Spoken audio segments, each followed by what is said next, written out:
வணக்கம் மக்களே. Vitamin B12 vitamin B சத்துக்கள்ல முக்கியமானது எதுன்னு பாத்தீங்கன்னா வைட்டமின் B12 தான். இது கொபாலமின்னு சொல்லுவாங்க. நம்ம உடம்புல ஆர்பிசி செல்ஸை உற்பத்தி செய்யறதுக்கும் நரம்புகள்லாம் சீரா வேலை செய்யறதுக்கும் உடல்ல DNA செயல்பாட்டிற்கு இது ஒரு முக்கியமான ஒண்ணு. விட்டமின் B12 இந்த வைட்டமின் B12 நம்ம உடம்பால நேச்சுரலா ப்ரொடியூஸ் பண்ணவே முடியாது. நம்ம சாப்பிடக்கூடிய உணவு மூலமா தான் விட்டமின் B12 நம்மளுக்கு கிடைக்கும். இந்த வைட்டமின் B12 ஒரு நாளைக்கு 2.4 மைக்ரோகிராம் அளவு மட்டுமே நம்ம உடம்புக்கு தேவையானது.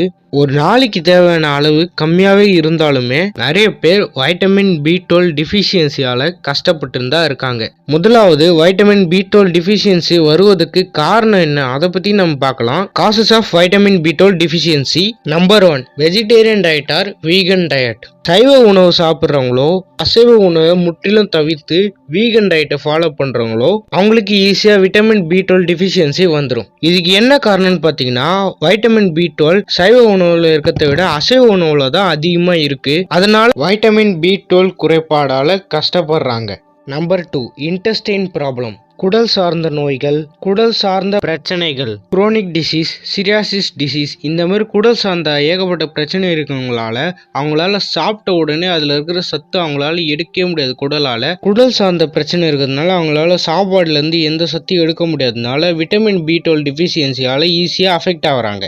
Number 3, medication. உடல்ல இருக்க பல பிரச்சனைக்காக நம்ம மாத்திரைகள்ல எடுக்கிறோம். மருந்து மாத்திரை மூலமாகவும் இந்த விட்டமின் B12 டிஃபிஷியன்சி உருவாகும். எக்ஸாம்பிள், சர்க்கரை நோயாளிகள் எடுக்கக்கூடிய மெட்ஃபார்மின், சர்க்கரை நோய், அமிலம் எதிர்கழிப்பு, இதுக்காக எடுக்கக்கூடிய மெடிசன் PPIS, இந்த மாதிரி மெடிசன் இருக்கிறதுனால அவங்களுக்கு B12 டிஃபிஷியன்சி அதிகமாக ஏற்படுது. இப்போ அது இருக்கிறதுக்கான அறிகுறிகள் என்னென்னு பார்ப்போம். Signs and symptoms of B12 deficiency.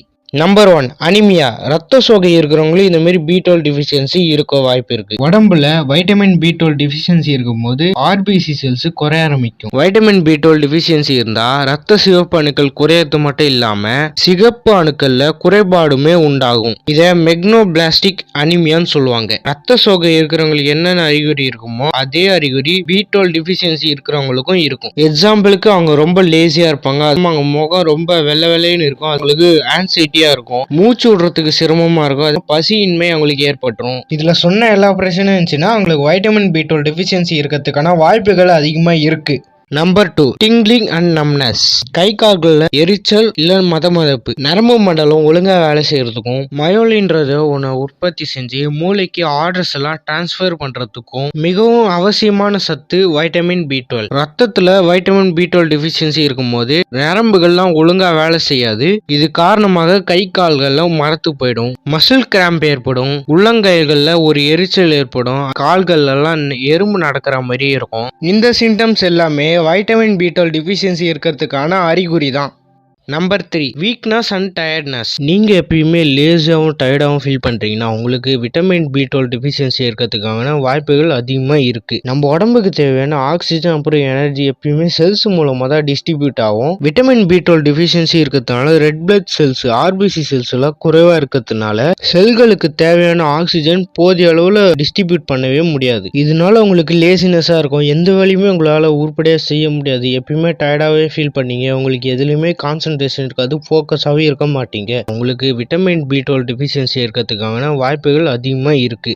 Number 4, red colour tongue. நாக்கு செவந்து போயிருக்கும். இந்த வைட்டமின் B12 டிஃபிஷியன்சி இருக்கும்போது பார்த்தீங்கன்னா நம்மளோட உள்ளுறுப்புல அதிகமான மாற்றமும் பாதிப்புகளும் உண்டாகும். இதை வெளிப்படுத்துற வகையில உங்களோட நாக்கு, புண்கள், வெடிப்புகள் நிறைய சிவந்து காணப்படும். விட்டமின் B12 டிஃபிஷியன்சி இருக்கும்போது இந்த மாதிரி சிம்டம்ஸ் எல்லாம் உங்களுக்கு வெளிப்படும். Number 5, heart palpitation. இதய துடிப்பு அதிகமாக இருக்கும். பிளட்ல ஹீமோகுளோபின் லெவல் குறைவாக இருக்கும் போது உடம்புல ஆக்சிஜன் டிரான்ஸ்பர் நல்லாவே நடக்காது. இது காரணமாக இரும்பல் இருக்கும், மூச்சு விடுறதுக்கு சிரமமா இருக்கும், இதய துடிப்பும் அதிகமா இருக்கும்.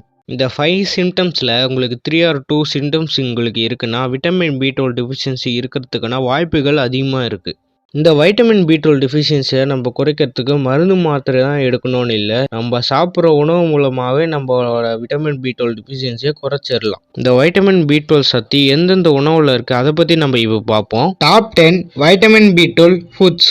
Number 1 beef liver organ meets. மாட்டு ஈரல் மற்றும் உறுப்பு இறைச்சி 100 கிராம் பீஃப்ல பாத்தீங்கன்னா 59.3 மைக்ரோகிராம் அளவு விட்டமின் B12 இருக்கு. ஒரு நாளைக்கு தேவையான விட்டமின் B12 விட பல மடங்கு இது அதிகம். பீஃப் லிவர்ல ஒரு சின்ன பங்கை நீங்க எடுத்து சாப்பிட்டாலுமே ஒரு நாளைக்கு தேவையான வைட்டமின் B12 உங்களுக்கு கிடைச்சிரும். நம்பர் 2 கிராப் நண்டு. கடல் சிப்பி வகையான ஷெல்ஃபிஷ் வகையில கடல் சிப்பிகள், எறா, நண்டு இதெல்லாம் பாத்தீங்கன்னா போதுமான வைட்டமின் B12 இருக்கு. 100 கிராம் கிராப்னு சொல்லக்கூடிய நண்டுல பாத்தீங்கன்னா 11.5 மைக்ரோகிராம் விட்டமின் B12 இருக்கு. Number 3 fatty fish.